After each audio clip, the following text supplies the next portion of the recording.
edge issue. That seems to be a. I still remember what you said. Well, you were a dad first.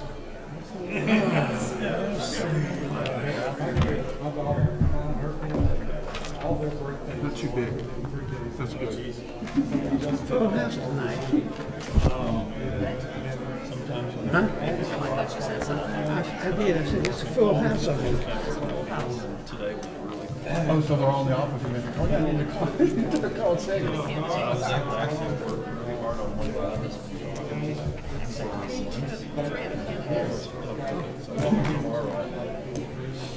Push it over there. That clock is not quite good, but they did get it fixed. The other night it was, it was like 2 hours short. Good evening, and welcome to the Monday, October 27, 2025 regular meeting of the Weaverville Town Council. Calling this meeting to order, and first, you all, council members, you've had an opportunity to review the agenda. Are there any adjustments to be made to the agenda as it's in your packet? Mr. Mayor, Yes. I would like to take on the consent agenda item H, annexation of the Silverwood property, and move that to maybe discussion in November council meeting, because we need some more information and data. Does everyone understand that we would move that item to the November 17 meeting and have a more robust, and well, by then we'll have more information, we'll have a chance to do some number crunching, et cetera, and be able to discuss this in more detail. Everyone good with that? Okay, and also, I'm sorry? Yes. Also, I'd like to add a discussion, not really a discussion, but to the discussion, some information we have from the economic development folks. They are having a grant opportunity they need permission to pursue. Are there any other adjustments or changes to the agenda as it's written? If not, is there a motion for approval of the agenda with the 2 adjustments we have just mentioned? So moved. All in favor say aye. Aye. Very good, thank you. It is the responsibility of all of us on council to state any kinds of conflicts of interest or the appearance thereof. Are there any items on tonight's agenda that someone on the council would have a conflict of interest with? No, thank you very much. Scotty, would you do item number 4, our community recognition item? Mr. Mayor, Council, tonight we have an opportunity to recognize some members of the community that do a lot of behind-the-scenes work with our garden club, Ms. Susan, Ms. Pat, and others. One of the things that I have found as taking this position is that there's a lot of tremendous assets, and we saw in the storm of neighbors helping neighbors, but every year our reefs go up on all these buildings, and as I got to asking, well, who's responsible for that? Is that something else I'm supposed to do? It's like, no, don't worry, we got it taken care of. So as I dug into that and then walking through the clock lot in different areas, we found that the garden club does a lot of work that has a tendency to go unnoticed. I want to make sure we took this opportunity tonight to recognize them.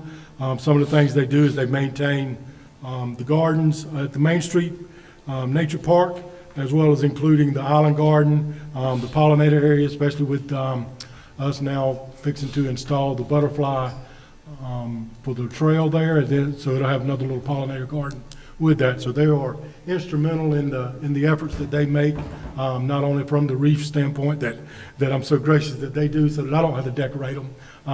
But again, the things that they do in the beautification of the town is a tremendous asset. So Ms. Pat, Ms. Susan, whichever wants to come up. Ms. Michelle's got a certificate for y'all. So.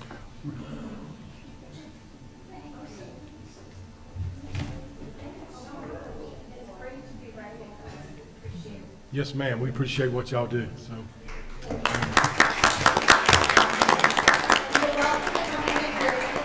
All right. Pull some weeds. All right. That's a great invitation. Thank you, Pat.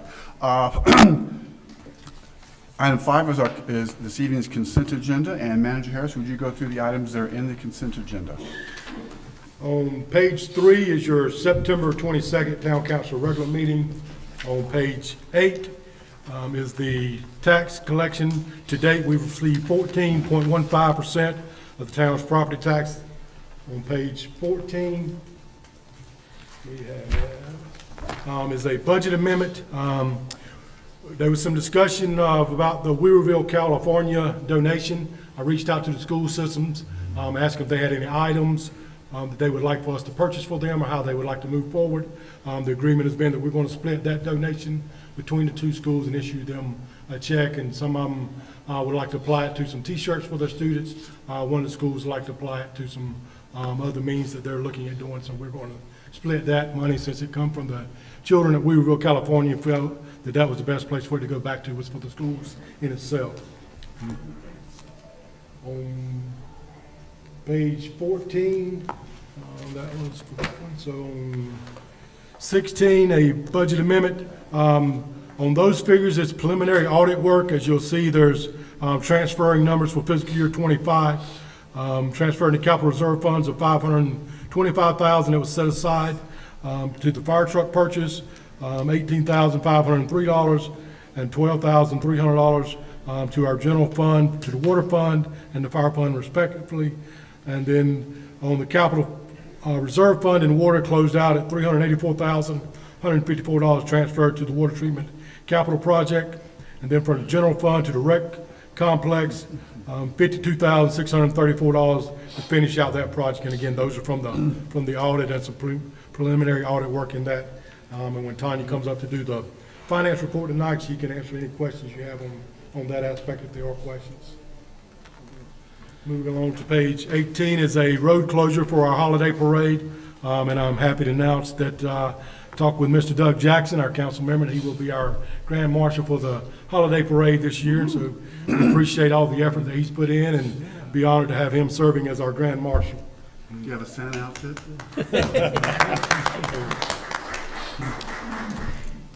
On page 20, that is a water line allocation. Greenwood Park LLC continues its development in the Rims Creek Village area, including the Greenwood Park Phase 4. The Assistant Public Works Director has recommended approval of that water line easement area.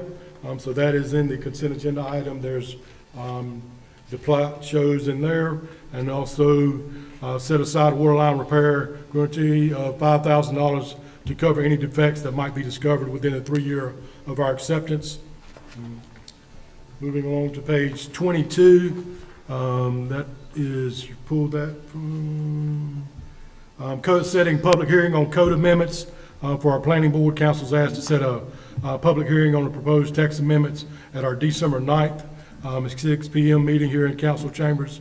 Again, that will be served from the planning board of the R6 and R10 zoning districts to support higher density and single-family residential development. And the planning board has recommended that for the public hearing on December the 9th.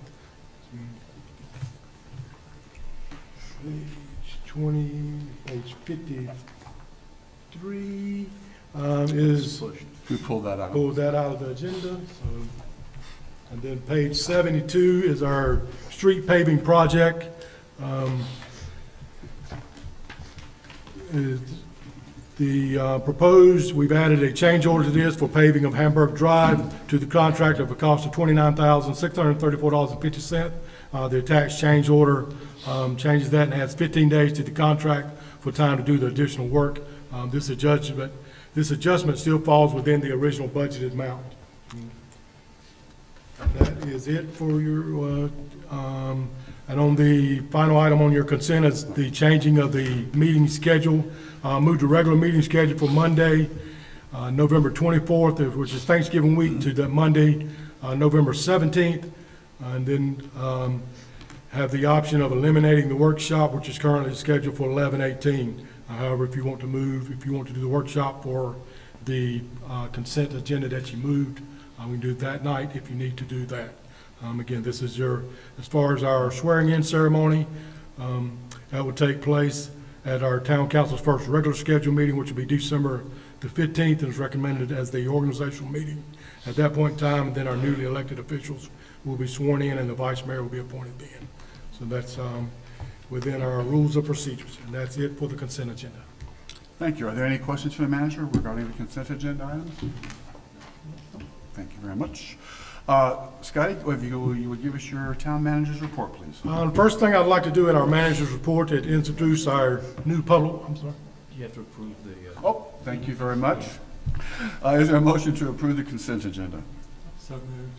Thank you. All in favor, say aye. Aye. Thank you very much. Thanks for reminding me, guys. Keep me on my toes. In the manager's report tonight, I'm gonna do it a little different. For one, you've got it in your packet, so I'm gonna highlights on it, but one of the suggestions that has come out, and we've started with today's meeting, is that we also post the manager's report online now and push it out on social media to give it some more visibility instead of just reading through it so fast as I tend to do sometimes, but that way we get it out to the public as well.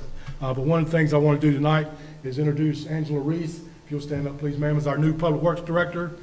Give you a little background on Ms. Reese. She has approximately 15 years of municipal leadership experience with a proven track record in overseeing public operations, infrastructure projects, and team development across western North Carolina. Prior to coming here, she was the projects and facility manager with the town of Black Mountain. She is a graduate of Western Carolina University with a master's degree in public affairs and a bachelor's in criminal justice with a certificate from UNC Charlotte in project management, and has attended numerous classes at the UNC School of Government, and has a master's municipal clerk designation. So we welcome Angela Reese tonight as our Public Works Director.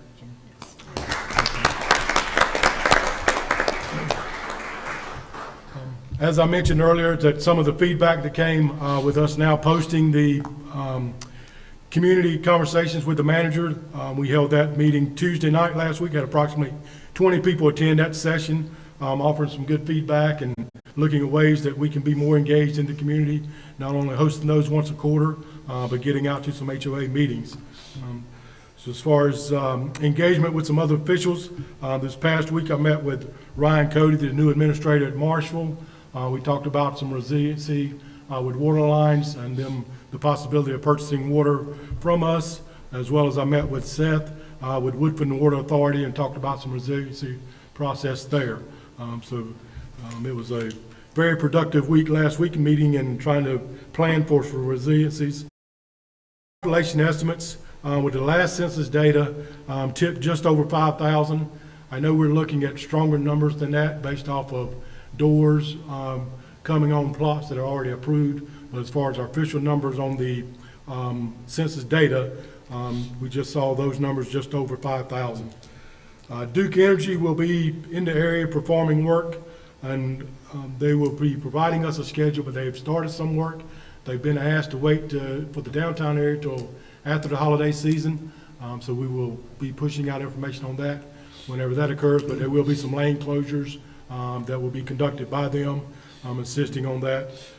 But again, that's going to be, again, with the holiday season shopping downtown and disrupting traffic flow, we asked them to wait till after January, so they'll start in January on that.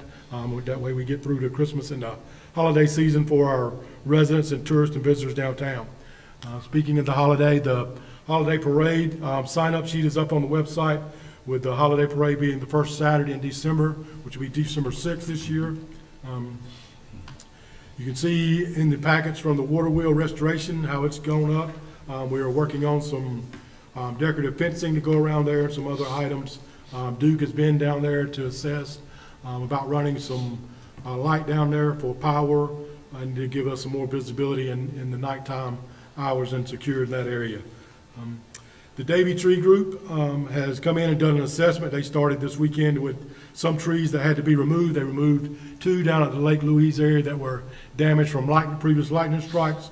There was 4 dangerous trees and unhealthy trees that are recommended for removal, including the spruce tree up at the clock lot, a heritage pine down at Lake Louise, and 2 black walnuts in the Main Street Nature Park.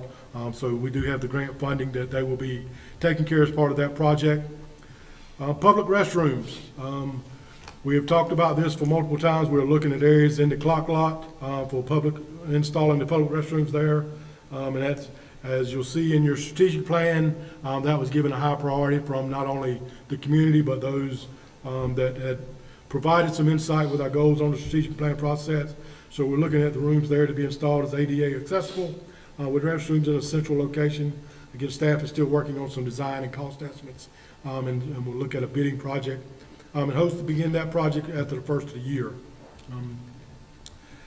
The loss of authority on payment of standards, what that is now there's statute that we, in Session Law 2025-94, forming which was House Bill 926, and it went into effect on October 6th, is that we're not allowed to build beyond DOT standards on our road requirements anymore. Everything has to be up to the DOT standard. So before, we were able to have a more stringent process than DOT. So staff is working on this, and will bring forward amendments once they are drafted and reviewed by the planning board.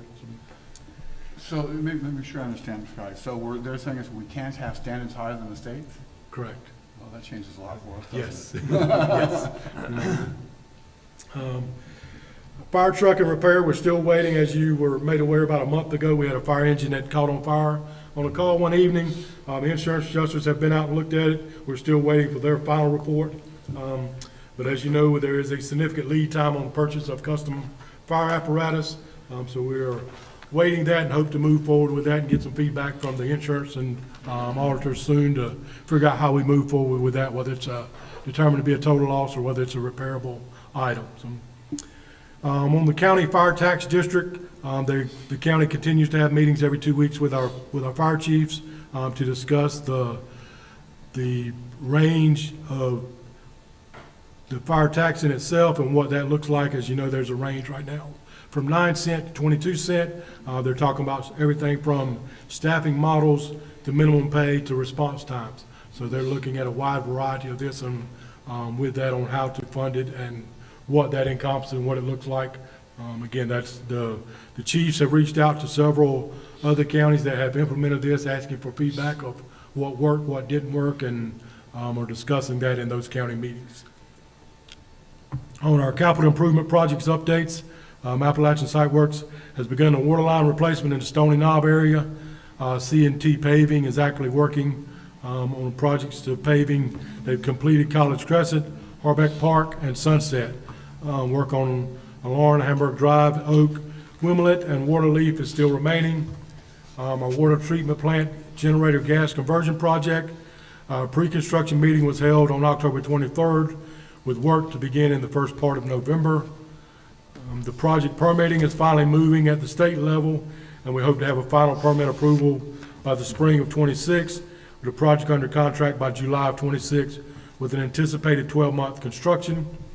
Our East Street culvert repair started on October 20th, which is a FEMA project, and the Lake Louise Drive stormwater culvert repair estimates are being reviewed now. The current estimates range from $102,000 to $156,000. So we've asked staff to take a better understanding and the difference in the quotes contracting for this work. So, but I would like your authority for council to recommend that we can move forward with this project after we determine that there's no hidden cost in there due to the big differences in those two projects. We want to be able to ask the contractors to make sure that they did capture everything that's going to be needed in that project. But we'd like to move forward on that once we determine that those they have factored in all costs in there and make an informed decision.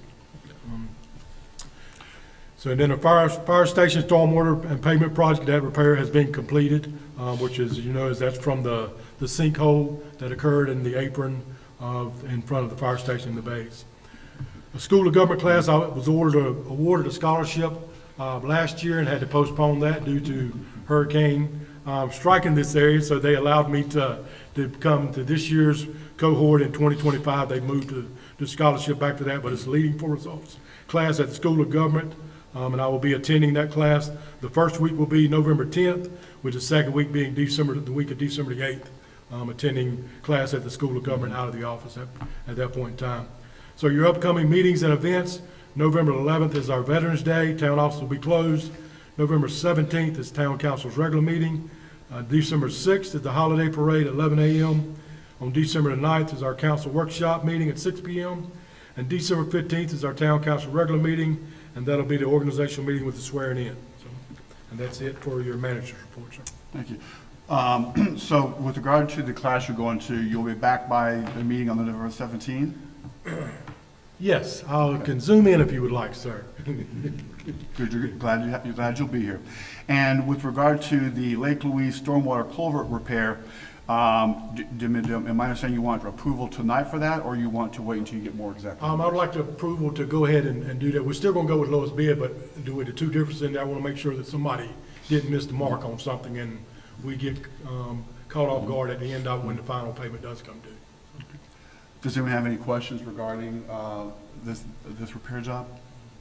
Is there a motion to provide authority for the manager to proceed with the work with estimates ranging from 102 to 156,000? Motion made. All in favor, say aye. Aye. Thank you very much.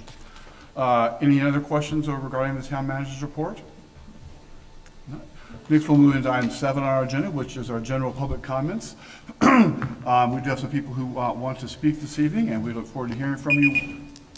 When you come forward, if you would state your name and your address, speak clearly into the microphone, and be nice. First up is Jeff McKenna.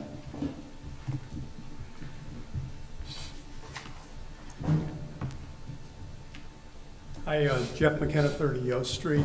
This is just a real quick shout out for Phil Barnett and the Economic Development Group.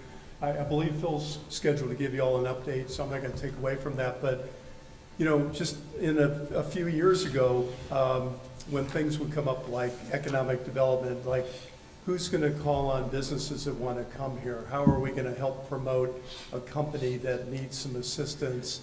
How can we go chase grants that are out there? Basically, council members were kind of looking at each other like, you know, do you have time? Do you have the expertise? Or ask staff. And most of the people don't have the expertise, and they had a full plate. So it was kind of frustrating. And just in a few short years under Phil's guidance, because I've been attending these meetings, I've seen this group go from what we had to a well-oiled machine now. And they've got a group of people that are going after grants aggressively. And so basically, I think it's poised to be a real extension of the town and the staff in being proactive into the future.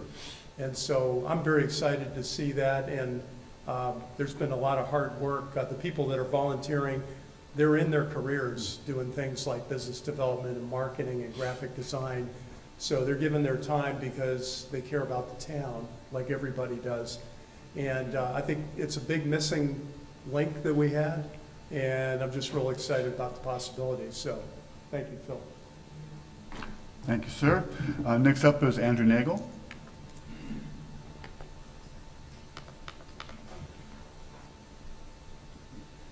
Andrew Nagel, 300 Aiken Road.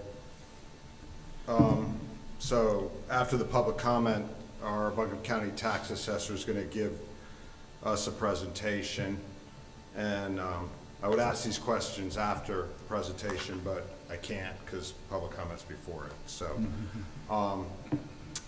question for him will be, why does the county assess every 4 years? And I know we pushed it a year last year, when the state law requires it at a minimum of 8.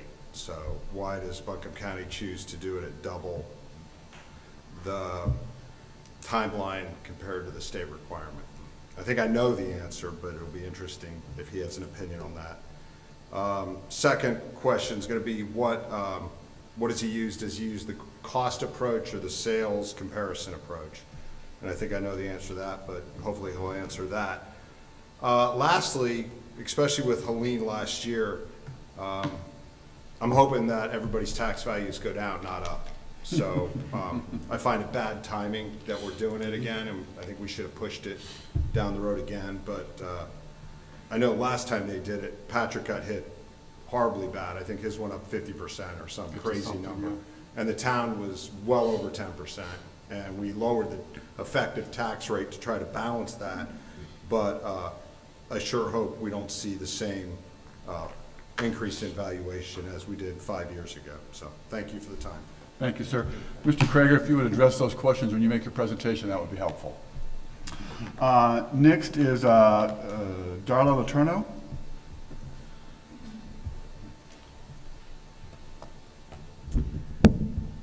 Darla Letourneau, 16 Lakeshore Drive in Weaverville. And I really just want to thank the council on 3 items relative to citizen engagement. First, I'd like to thank the council for agreeing at your August meeting to provide the opportunity for citizen engagement on the strategic plan. Scotty and his team developed and distributed a survey, a hands-on workshop, the revised plan. I think the battery went dead, just a minute. The revised plan is improved, and it's great that it reflects citizen input. It also, I think, I encourage you to continue to do this, not only the way this was done, but to try to do it earlier in the process for plans that are community-wide and that are intended to guide us in our policies going forward. I'd also like to thank the town manager for hosting the first community conversation. I think it was a great opportunity. There weren't all that many people there. I think the candidates outnumbered and council members outnumbered citizens, but I think the word was spread that this was a great way to actually engage one-on-one with Scotty, and I think your future meetings will be even better attended. And I do hope that the HOAs take you up on your offer to meet with them, because I really think that's a way to engage with specific communities, and I encourage people to do that. I'd also like to thank the town for sharing the monthly report. As you saw from his reading of today, there's a lot in there that is of real interest to the residents, and it's just an easy job of sharing that on the website and having the monthly reports, with the tab, and to also put it out on social media. So thank you. And I'm really encouraged by the town's commitment to more open and frequent communication and citizen engagement. And I think it's going to be increasingly important as we deal with the growth that is here and accelerating, because I think that citizens, an engaged citizenry is really makes for a better community. So I really appreciate the progress that's been made in these last few months. So thank you. Thank you. Thank you. Phil Barnett. And Phil, since you're going to be up here, let me ask, I had added a discussion regarding the grant proposal that WEDAC wants permission to apply for. So if you'd add that to your presentation, we'll just take care of that now instead of adding it to the agenda later. And also, I was going to talk about the upcoming visit from TDA, if you'd address that too, since you're the expert, you're here, so. Okay. Save me some work. Good evening. I'll start with that. My name is Phil Barnett. We live at 22 Whitetail Drive in Weaverville.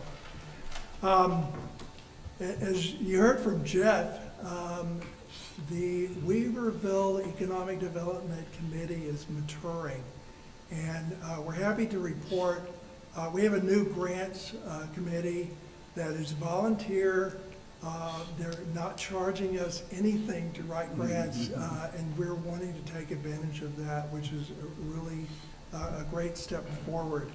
You may remember that we actually had a 2014 feasibility study for the Reams Creek Greenway, and we now have an opportunity actually to update that.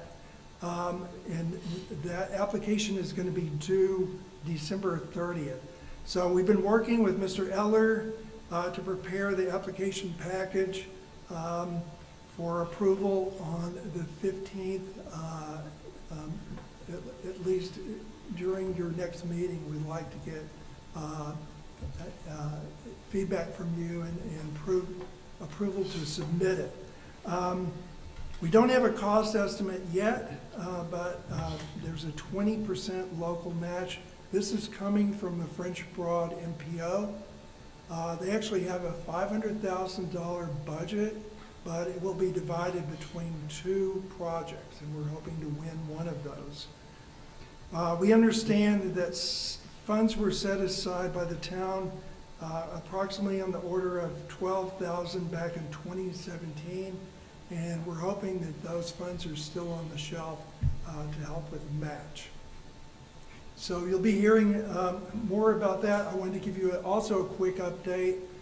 We did apply for a $500,000 grant from the Dogwood Health Trust to help us retrofit the factory at 115 Reams Creek Road. We did not qualify even though we were a finalist. So we're still scratching our head about that. But as it turns out, the trust is not able to underwrite the upgrade of private property. So we had already asked the owner if he would give us give the town the real estate, but the answer was no. So again, we're also very excited about the project list that's coming through in terms of what we can pick to really enhance the town of Weaverville, and I'm sure a number of you have given input on those projects. Another update on 115 Reams Creek Road. The NCDEQ finished their hopefully last round of chemical testing this Friday. And the test year agent reports that we should hear within the next week or so that those numbers, if they are as low as they were in January, the NCDEQ will actually not be visiting Weaverville anymore after 15 years of study. So fingers crossed, incense burning. We're hoping that that's going to really come through. And to Mayor's point, we also have a visit from Vic Isley and the Explore Asheville team coming out to the factory on November 11th at 3 o'clock. It only took one email to get their interest to come visit this property and hear about the project. They're actually they're wanting to extend their reach out into the county to find new projects to enhance our attractiveness to visitors and tourists, and that particular project really caught their ear. So again, fingers crossed on a great outcome for that. Thank you very much. Thank you, sir. So we'll wait to hear back from your, the grant proposal at our next meeting then. Okay, thank you. Pamela McCurry?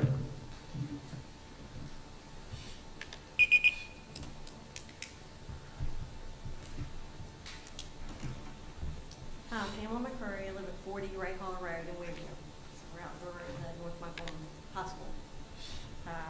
We moved kind of what we were here for, which is the 10 Silverwood Farm issue. Our property butts up to the back side, so we're very concerned. We were first told it was going to be single-family homes only, which we were fine with that. The apartment complex is what the issue is for the biggest for us in the community. We look around Weaverville, not just Weaverville, but Buncombe County. My husband's family's out in Inca. I have family in Black Mountain. It seems every time you turn a gate, you've got a new complex popping up. These are not small apartment complexes like we used to have. I mean, LTK out behind North Michael, family was a small apartment complex. That's kind of where we had for a long time, the small ones. Even in Weaverville, we had small ones. And now it seems we're getting these, 300, 400, 500 units. I don't know about the Northridge Farms behind Walmart. I'm hearing that's going to be close to maybe 800. I don't know if that's correct. 600, it's mixed. There's Mixed. apartments, there's condos, there's Right. single, but total about 600 Okay. homes. Right. So I've lived in Weaverville my whole life. I know change is constant. About the only thing that's constant in life. But there might be a little bit too much change going on. Helene taught us a lot, and the traffic, not that we didn't appreciate the help, but the traffic that came with it was horrible. When 40 was shut down, it was a mess through here. Yep. It was hard just even getting to Madison County, just getting down through 26 went over to Tennessee. Of course, they had issues on that side. But our real concern is Old Mars Hill Highway, the morning of the schools. I mean, you've got all the schools through there. It's horrible in the morning. And it's horrible for people from Weaverville to get to Asheville to go to work. And and what, you know, if we just keep building and keep bringing in things, what's it gonna do to our locals that, we've lived here forever? You know, I know Landon, Mr. Cox lived, I've spoken to him a couple of times, and he called us generational. I've spoken to several generational people that were, you know, things have been passed down. I'm probably about the fourth generation. My son now has a daughter. I'd love to pass it down to her, but if it keeps growing and things come in, I'm concerned about crime. I know the crime rate's gonna go up. More people you get in, more crime comes with it most of the time. It's very seldom that your crime rate doesn't go up. So, I know we moved the meeting, was that to the 17th? To the November 17th, and I would suggest you might want to come back to that meeting because we'll have a lot more detailed information then than we do now. That's what I was gonna ask. Okay. Is there gonna be public comment that time? Yes, there will be. Okay. All right. And then the next step after that would be that we'd have to set a public hearing in addition to that. So there'll be a couple opportunities for public input on those projects. Okay. Thank you. Good timing. Keith McCurry?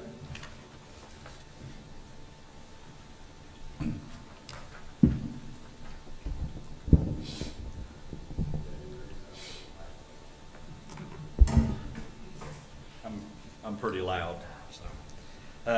My name's Keith McCurry, 40 Ray Holler Road, and I know you listened to my wife just a few minutes ago. She spoke last. I'm actually her better half, so I won't take too much of your time, just 3 minutes here. But I do want to thank you for allowing me to speak. I do have some questions about this complex. I am very concerned about it as well. The apartments that are coming in behind us. I don't know if any of you have toured that property. It is pretty steep. And there's gonna have to be a lot of grading and construction to take place to build these apartments there. And I don't know how far off the property lines this is gonna be, but we have asked Landon Cox for the designs for this property. He has failed to deliver them to us to see what we are looking at and of the construction going on. There's a lot of impacts, I think, that need to be studied. The traffic impact, as my wife spoke about. Also, the environmental impact that this is going to cause. And also the geological impact. I know I have some friends that live across in Kentwood Acres. They are here. Part of this property is in a floodplain. And is this floodplain going to be brought up on this side to keep that side from flooding? That is just going to shove that water over into Kentwood Acres and flood these people out. So I think that needs to be addressed as well. If that property is graded down, that is in behind me, we are up on the top of the ridge right there on Ray Holler Road. One of the beautiful sights you could see up there looking off into that valley. I think Julie Young toured that property with Reese Lasher, the property owner, right before the planning and zoning meeting here at the start of the month. She commented about how beautiful that was up there. Well, that's my property right in behind that. And if they are going to grade that down and take that down, I'm going to be looking at a wall, probably at least 100, maybe 200 foot high to level that out for that apartment complex to be built. That is the only way I can see it be put in. We all have well water up there. I'm very concerned about that because they're going to hit solid rock at about 50 feet. My well casing is 50 feet right up on top. I've had water there for 33 years. I have 2 wells actually up there. There's 7 wells total at Ray Holler Road. And I am very concerned when they take that down and have to do the blasting or whatever, that when they take that rock down, our well water will dry up. And I got a smart aleck comment from the developer saying, well, you just have to get on city water. I don't think that's very good remark back to me when I mentioned that. So I think these questions need to be asked. I think this needs to be studied and taken very seriously before this is in. This is not a very good community to put something like this in. I do thank you for my time. Thank you. Thank you, sir. And again, I just remind you that if the November 17th meeting, I think we'd have, I'm going to assume, I could be wrong, that we'll have plans available at that time, and some of your questions may be able to answer then. So come back then. Thank you. Next, we're moving on to our discussion and action on this evening. And first up is the presentation on the property reappraisals for this upcoming year. And Mr. Eric Krager Buncombe County Tax Assessor. You'll come and tell us about that. Mayor and Council, while Eric's making his way to the podium, we do have some handouts on the table that the citizens are welcome to grab on the way out as well, in multiple languages. Excellent.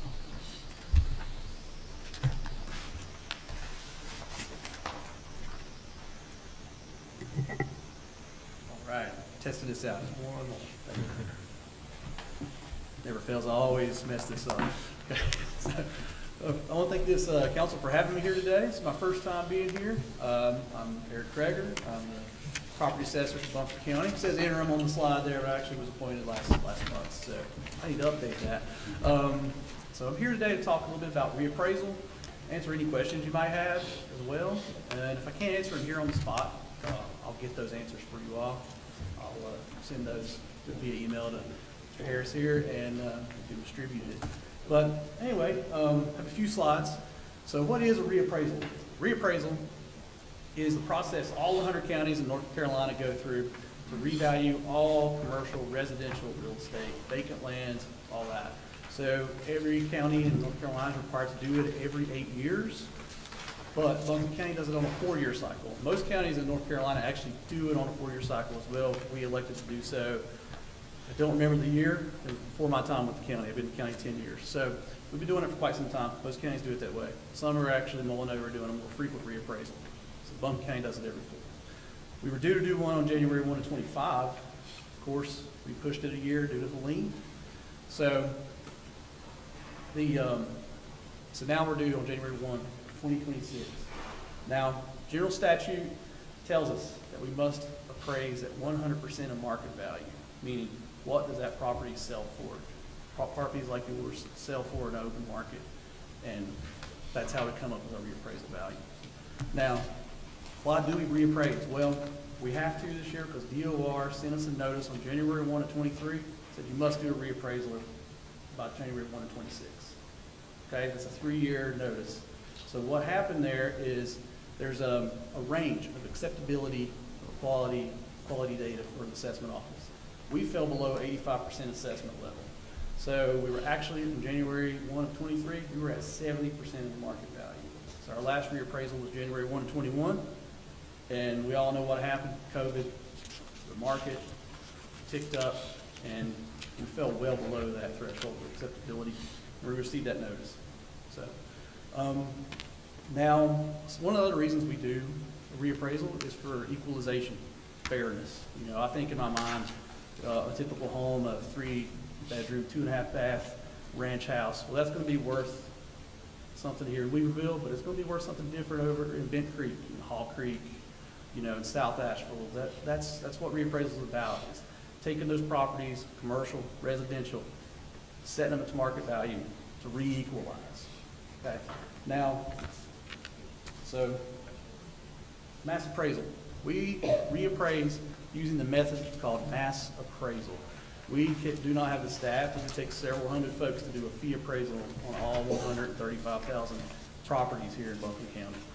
So we use mass appraisal, and in a nutshell, that's basically taking like properties that are within the vicinity of each other, either in the same neighborhood or the same area, grouping them together and seeing what they're selling for in the open market. Now, there's 3 approaches to value. Fee appraisers use these same approaches, but we use them in a mass appraisal way.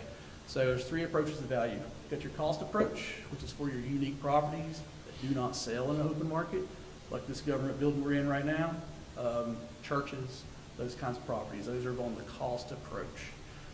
Next, sales comparison. That's your favorite approach of value, right? That's your typical, what you'd see a realtor have, you know, your grid, your comp grid. So those are for properties that do participate in open market. There's a lot of data there, a lot of information. So it's homes, single-family homes, townhomes, condos, those types of properties. And your last approach to value is the income approach. Those are for income-producing properties. They also don't participate in the open market as a single-family home would. So the best way to get a value on those is to collect market rents, what properties are leasing for apartments, hotels, you know, offices, warehouses, those types of properties. Okay. So every reappraisal, we have goals. This reappraisal is no different. We actually have a lot more goals than we have in any other reappraisal. So, I don't know if you all remember, but in '21, we actually had an ad hoc reappraisal committee formed after that reappraisal to look at our processes, learn about reappraisal. And it was made up of local residents, local community leaders, appraisers, and real estate agents. And they met for, goodness, 7-8 months, something along that timeline. And during that time, they learned about mass appraisal. They took in presentations. We also had a study done at the end of 2 years ago at this point by a gentleman named Kevin Keene. He is a mass appraisal specialist with nearly 40 years of experience. And he's an instructor. He's very intelligent data analyst, and he reviewed our entire office processes. He interviewed our staff. He drove around the county with our appraisers. He looked at our data in ways that, we just don't have those folks in the office to do that. So he took an outsider's view, looked at our data, and made recommendations too. And that's what these goals are based on, is that committee and his study.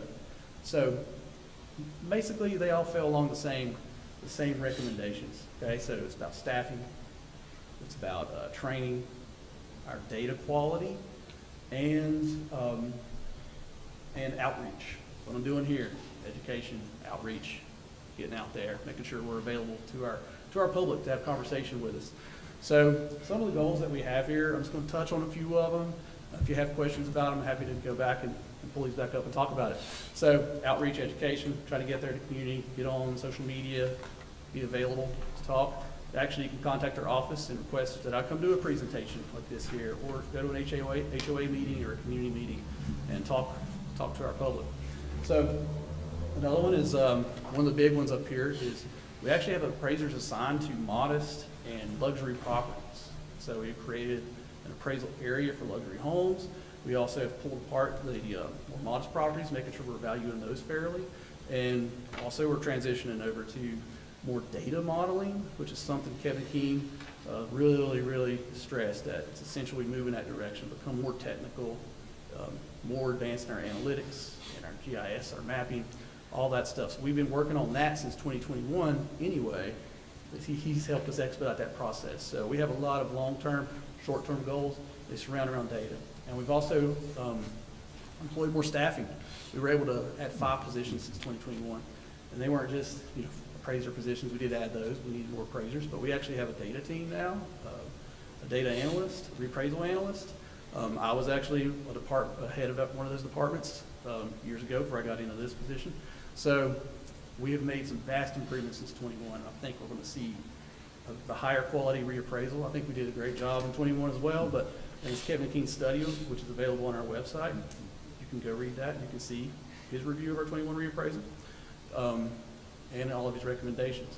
But I think we're advancing. We're moving in the right path, and I think we're going to look at a very high quality reappraisal in 26.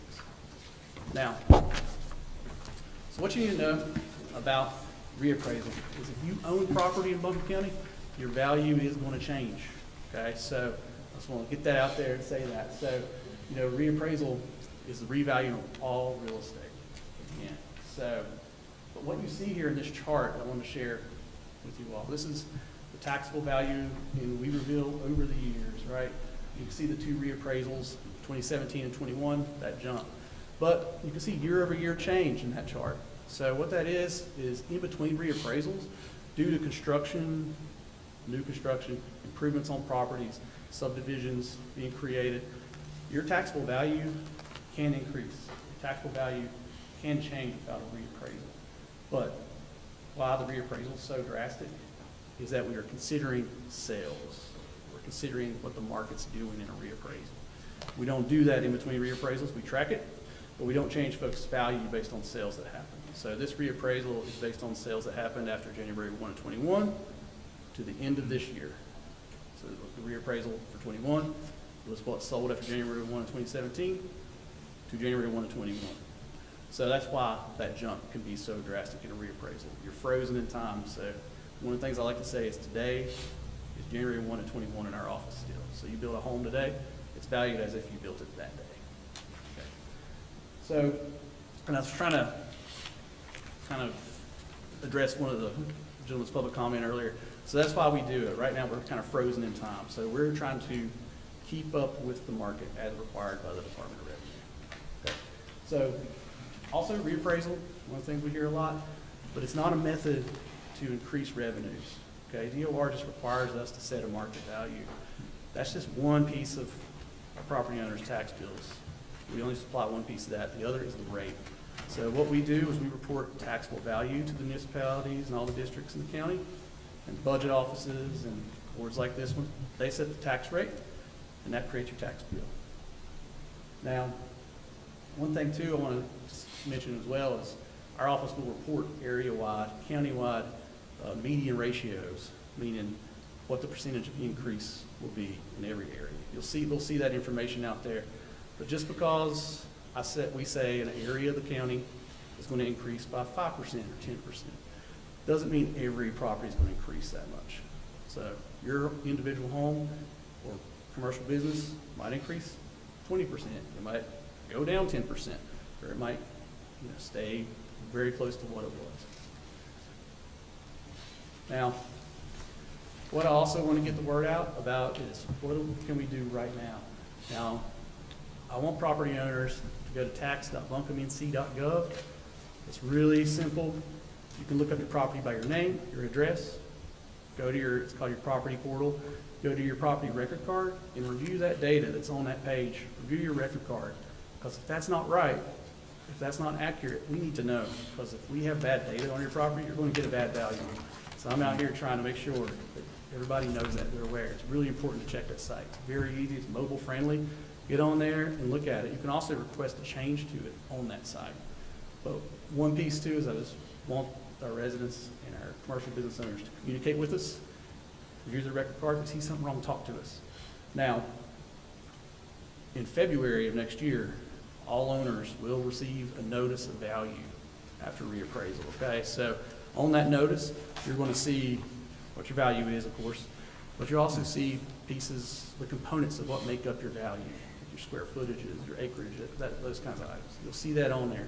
You'll also see instructions of how to appeal your value, how we came up with your value. The plan is to put a QR code on there so you can go right to your appeal and go ahead and appeal. But one of the things I want to stress is if you just want to talk to one of our appraisers, give us a call. We can talk about your value. Okay? You can even book an appointment to have a phone call with them online once we get past January into February. So what's next? Finalizing reappraisal right now. So a lot of work's happening in that office. Also trying to get the word out like I am here. So we're in the final stages. We're still tracking the market. We'll be tracking that all the way up until the end of the year. And then in January, we'll be putting our final touches on reappraisal, getting those values ready for February. And then that's when the notices will be in mailboxes throughout that month. And the appeal period, that'll be open then as well. So the reappraisal is effective as of January 1 of 26. So we just need that month of January to finish the work. We'll get those notices out to our public. The appeal period will be open. And right now, it's going to be, I'll have those dates on the notice too, the appeal period dates. The plan is to have it through the month of April. Okay, so what that is, that's the informal appeal period where you appeal directly to the assessment office. If you don't agree with that assessment or the results of the appeal, you can also appeal again to the Board of Equalization and Review. Those are local appraisers, real estate agents, people in this community that own property here. They will hear your appeal and they will make a decision. If you don't like that decision, you can appeal to Raleigh, go to the Property Tax Commission. So there are avenues, but one thing I just want to make sure everybody knows that it's not, I don't want anybody to believe it's a combative process or that we discourage appeals. We want you to appeal. We want the data right because we want the values right. Okay, so that's it. Do I have any questions? Are there any questions for Mr. Krager? Can you say that sentence one more time about 5 minutes ago where you said we're in 2021? Yes, ma'am. Yes. So, Okay. We are still adhering to the 2021 schedule of values. So it's just like if you build a home today, it's as if you built it in January 1 of 21. So we are currently 5 years behind the market. So And that's you why we need to do a reappraisal, is to keep up with the market. DOR requires us to do it. And with mass appraisal, then it has nothing to do with what it sold at last month, or it does? Yes, it does. So I like to bring up my 3-bedroom, 2.5-bath ranch house, right? So those get valued, let's say you own that home, but you're not participating in the market, you're not selling it, but your neighbors are. So that's how we value your property. We pull those properties like yours together, see what they're selling for. If it's not, if it looks like not an open market transaction, say there's a deal going on there, we kick those out. We don't let that value your property. And one of the common questions I get too, which I should also mention, is, okay, well, I live in that house. That house was built in the 70s. I got somebody moved here from somewhere else and built a brand new house, 3 stories tall, beside mine. Is that going to affect my property value? Those homes are different. We do not group those homes together. So just want to get ahead of that. I get that question quite a bit. So, any other questions?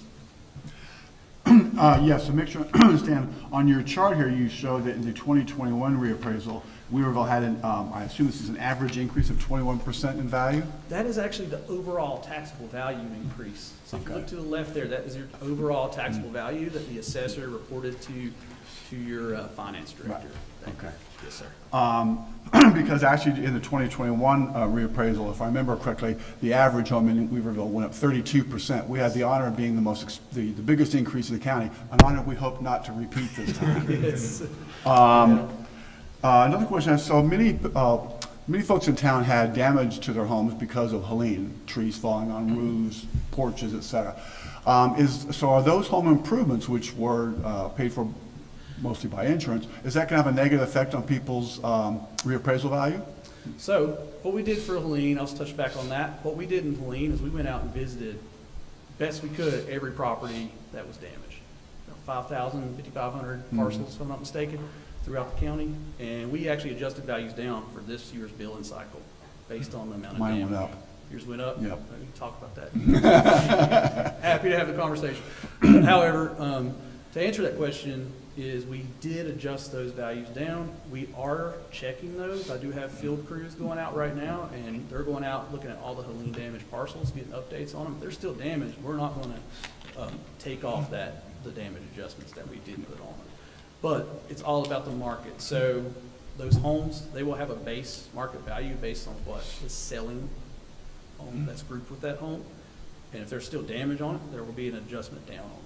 When that is a repair happen. But what if they've completed the repairs and now they have a new roof, which is really just replacing what they have, but now it's a new roof? Is that going to have a negative impact on the value?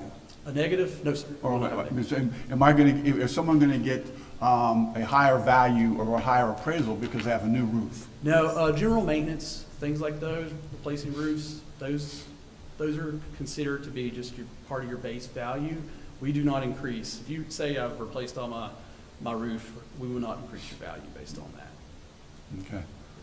So some folks in town have in fact received a reassessment as a result of the inspections done after Helene, and most of those presumably actually were rated lower as a result of the damage. Yes, we adjusted thousands of properties to the negative because of Helene. We did.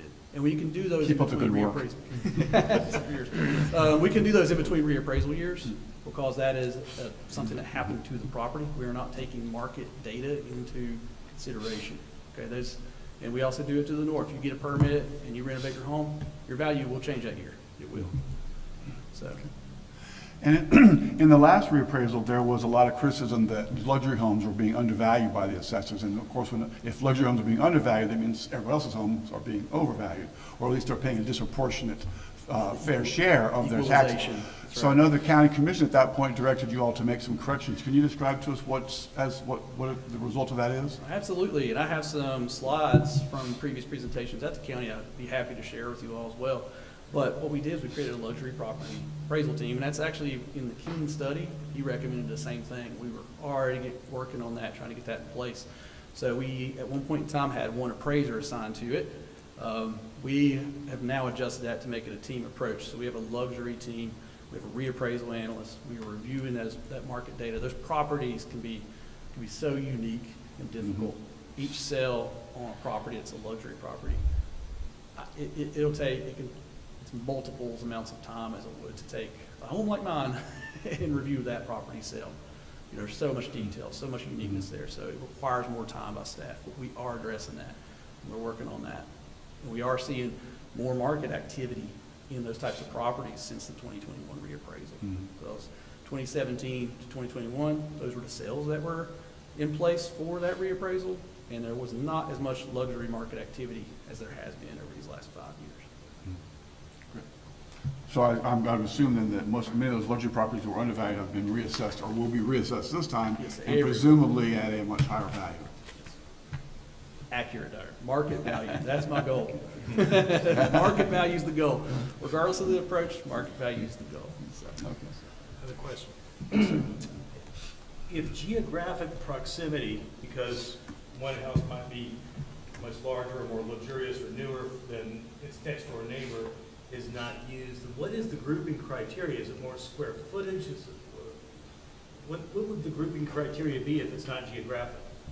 well, the grouping criteria would be, let's say it would be based on your age, year built, the type of construction, the type of home it is. Yes, the size is very important, square footage is very important. Those types of items. And we do cluster, that was on one of the goals in there, but we do group and cluster our neighborhoods more efficiently now because we have more technical staff, more ability to look at that data in a different way through dashboards and those kinds of things. So we take a home that may not have something like it that's sold geographically, but in that neighborhood, we're able to find those properties a lot easier now. So we would use those other items. Maybe it's outside of my neighborhood, but I know there's a comparable neighborhood to mine. I'll go to that one and see where the sales are. Are you using drone surveillance to map footprints? No, sir, I'm not using drones. I don't know if I'm allowed to use drones. I have a question about that. There are some assessors in the state that are able to use them, primarily for some of the beachfront communities. There's a lot of damage that happens out there, obviously, with what's happening out in Dare County. Those homes falling in. So I've heard that some assessors utilizing drones. So Buncombe's not. We are not. No, we actually fly our aerials with the company we have a vendor called Eagle View that do high resolution aerials for us. You can see those online. They do a bird's eye view, those kinds of things. And they actually did a program called Sketch Inspect that took all of our property sketches that we have, overlaid it over every property, and showed us how close we are, and highlighted some properties where we would be, maybe we were missing a building, or we were missing 500 square feet, those kinds of things. So we do have methods in place to help kind of find that. There's a lot of different kind of data audits. We go at the data, so many different directions now to try to tease out any issues we might have. But that is a good program that we utilize for this reappraisal. Okay. We have drones, we'll rent you. Oh, okay. I'll have to talk to the county attorney first to make sure I can do this. So just one last question.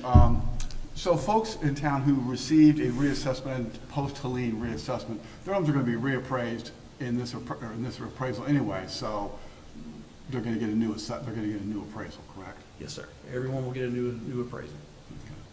The sure thing about reappraisal is everyone's value will change if you own a property. One of the things too I want to mention as many times as I can, because it seems to get misquoted at times.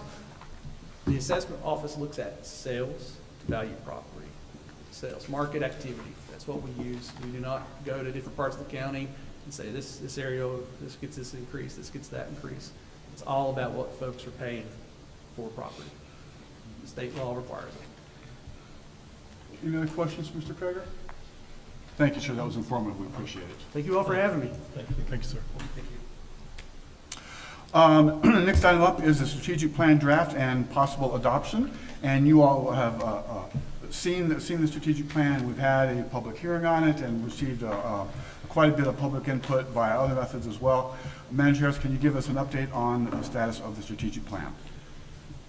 Mayor and Council, you have that in your packet. We did host public input sessions online for a survey as well as in person for people to stop by, and what is presented to you in your packet is still in draft form till you get ready to adopt it, and we can make some changes but give you some highlights. So we did incorporate 8 goals in that were part of the feedback process. Goal 1 was sustainable growth and development. Goal 2 was emergency preparedness and community resilience. Goal 3 is downtown vibrancy with economic growth and community character. Goal 4 was public safety and neighborhood resilience. Goal 5 was infrastructure and environmental resilience. Goal 6 is parks, recreation, special events, and community vitality. Goal 7 was organizational culture, and Goal 8 was community engagement and communications. And under each of those goals, they were identified as strategic objectives, with the top 3 being a top priority, with the others listed as a high priority. And again, those were based off of community input from our planning process. I'll be glad to answer any questions if you had time to look through it and see which direction you want to go or anything of that nature. Are there any questions regarding the strategic plan? If there's not, is there a motion to adopt the plan, which is a 3-year plan? Is that correct? Yes. Is there a motion? All in favor, say aye. Aye. Any opposed? Thank you very much. Next item up is item C, our quarterly report from Planning, and Planning Director Eller, you're up.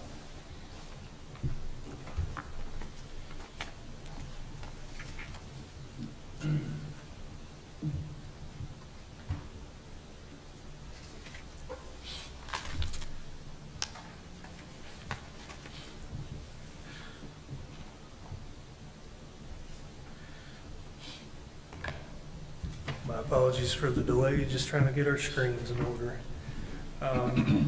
As always, you have a staff report related to planning activities for the previous 3 months. Permanent numbers in there are self-explanatory. I won't expand on those unless we have some questions. Also have planning board activity. Your planning board's been hard at work on a few text amendments. Largely the public hearings that were set tonight are a result of that work from the planning board. You're going to have a couple proposed new residential districts coming down the line, and then as always, a few technical changes within the code as staff encounters issues that may require text amendments.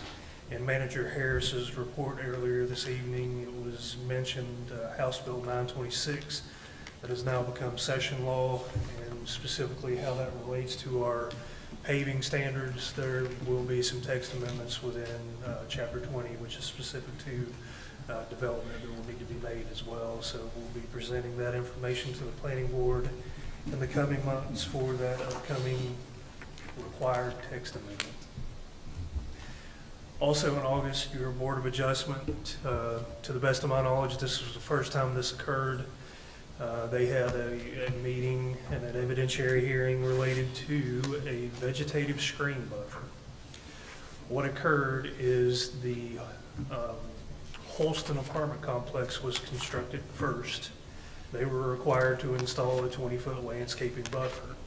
Now the little triangle parcel that's left over at the intersection of 2570 and Monticello, they're coming in with a commercial use, which also requires a 20-foot buffer.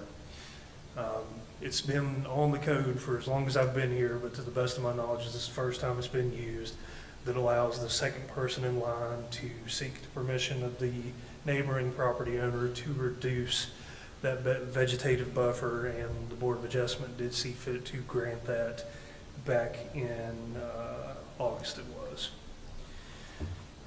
Here, I'll pause for a moment before transitioning to talk about the comprehensive land use plan to ask if anyone has any questions So related curious, to what did they reduce it to? 10 feet. So instead of having, 40-foot wall of vegetation, they dropped it to 30. So are the residents of Holston now going to come and complain to us? I don't believe so, because they already had a 20-foot buffer in place. So it was It additional. fared I see. remarkably well after Lee. We've got satellite imagery of the existing conditions as well as the plans that were approved back in 2021-ish. There's a buffer there, and now it's 30 feet instead of 40 feet.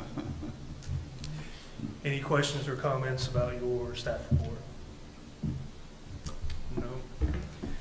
At this point, I would like to transition to a conversation about the update of the comprehensive land use plan, which can be found on the screens. I need to fall on this sword because I'm the person who established the schedule. Because it largely followed the schedule of the previous year, while the previous year didn't have an election. And the next events related to the update of the comprehensive land use plan may have some problematic timing. So I wanted to have a conversation with council tonight and get your guidance and hopefully some consensus on whether or not you want to stick to the plan as laid out, which calls for a joint meeting with the planning board in November, and then at least a consideration of the adoption of the plan in December. And one of the things that was discussed earlier tonight is the new council will be seated at that time. At this point, I would like your guidance on whether or not we want to stick with this schedule or push everything by a month or two or however long you see fit in order to better accommodate the upcoming events related to the election. So just making sure, you're prepared to go with the existing schedule, but what you're suggesting is that just since there's going to be a change in council, do we want to delay? What are y'all's thoughts? More than half of the seats are going to be turned over. It's going to be a very young, new council. I remember 2 years ago when I came on, it was very helpful that we got in our strategic planning in February, I believe it was. I think that would be a good idea. I agree. I think pushing it out about 90 days so that the new council goes through their orientation with all of the staff, and they get to hear about these things and wade a little bit into the water as they go. So I think that's a good idea to push it out. I agree with that too. Yeah. Everybody okay with that? Yep. Okay, you got a break, man. I'm hearing 90 days. Is that the general consensus? Yes. That makes sense. That's all I have for you this evening.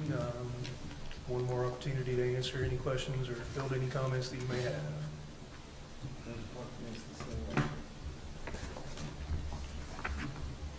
Thank you. Thank you, James. Next up is the quarterly report from the finance director and Finance Director Dozier. What do you got? Good evening, Mayor and Council. Before we talk about the current fiscal year, I wanted to give you a quick update on the audit. The auditors, as you know, finished their work in August and September. Probably will not be here to give you their findings until your December meeting. Normally they come in February and November. Things are a little bit delayed this year. For one thing, the state delayed the deadline by a month because so many jurisdictions were having trouble finding an auditor and getting their financials prepared and submitted on time. And also because of Hurricane Helene, we will need a single audit because of the FEMA funds.